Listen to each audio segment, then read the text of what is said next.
আমার ধারণা এখানে যারা আসছো তোমরা বড় একটা অংশ প্রত্যন্ত এলাকা থেকে আসে। ঢাকা বিশ্ববিদ্যালয়ে প্রত্যন্ত এলাকা থেকে আসা লোকের সংখ্যাই বেশি। এই জন্য এখানে হীনমন্যতার কোনো কারণ নাই। কেউ যদি লেখাপড়া জানে, সত্যিকার অর্থে যদি লেখাপড়া জানে, তাহলে হীনমন্যতায় ভোগার কোনো কারণ আছে বলে আমার কাছে মনে হয় না। আমি দেখতাম ইউনিভার্সিটিতে, আমি লতে পড়েছি আজ থেকে 27 বছর আগে। নিশ্চয়ই তোমাদের কারো কারো জন্মই হয় নাই, কেউই জন্ম হয় নাই মনে হয়। তো এটা ছিল 1998-99 সাল। এসে দেখতাম আমাদের ডিপার্টমেন্টে কিছু লোক ইংরেজিতে কথা বলে। তো এটা একটু অন্যরা যারা গ্রাম থেকে আসছে এরা একটু বিব্রত বোধ করছে। কিন্তু আমি 4th ইয়ারের রেজাল্টে গিয়ে দেখলাম ইংরেজিতে যারা এত বেশি কথা বলতো এদের কারো রেজাল্টই ভালো হয়নি। RICL TMX, যুগের পর যুগ স্থাপনা থাকে মজবুত। এর মানে কি?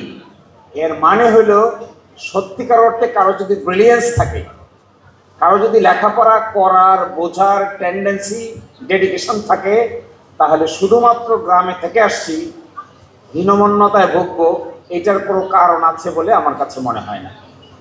তো my humble request and my humble advice to my dear younger brothers and sisters, বিশ্ববিদ্যালয়ে ট্যালেন্সি দেখানোর টাইম, স্কিল অর্জন করার সময়। আর এই ট্যালেন্সি যাদের মধ্যে থাকবে তারা একটা না একটা সময় নিশ্চয়ই প্রস্ফুটিত হবে। 4 বছর তো দৌড়টা তো 4 বছর।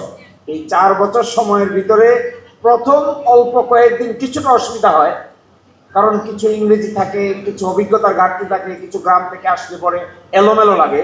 কিন্তু আমার ধারণা যাদের ক্যাপাসিটি আছে তারা 2-3 মাসের ভিতরেই এগুলো সব কিছু কাটিয়ে উঠতে সক্ষম হয়। ফলে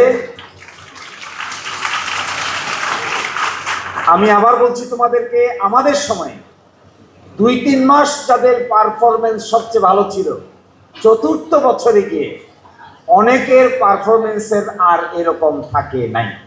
কারা ভালো করেছে? তাহলে তারা ভালো করেছে যারা অ্যাটেন্টিভ ছিল।